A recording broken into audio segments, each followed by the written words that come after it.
ભગવાન જગન્નાથજીની રથયાત્રાની તૈયારીઓ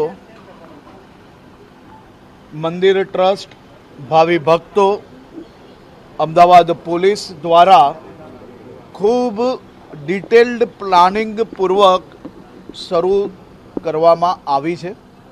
છેલ્લા અનેક દિવસોથી અમદાવાદ શહેર પોલીસ અને વિવિધ વિભાગો દ્વારા રથયાત્રામાં વધુમાં વધુ ભાવિ ભક્તો ભગવાન જગન્નાથજીના દર્શન કરી શકે તે પ્રકારની વ્યવસ્થાઓ માટેનું આયોજન કરવામાં આવી રહ્યું છે.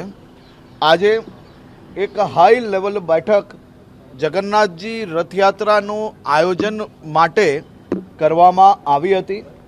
2 કલાક સુધી ચાલેલી આ બેઠકમાં સંપૂર્ણ વ્યવસ્થાઓ, વધુમાં વધુ ભાવિ ભક્તોને સુવિધાઓ સાથે વધુમાં વધુ ટેકનોલોજીનો ઉપયોગ બી સોશિયલ પોલીસિંગ જોડે કરી શકાય તે દિશામાં આવનારા દિવસોમાં કામગીરી કરવામાં આવશે. આભાર.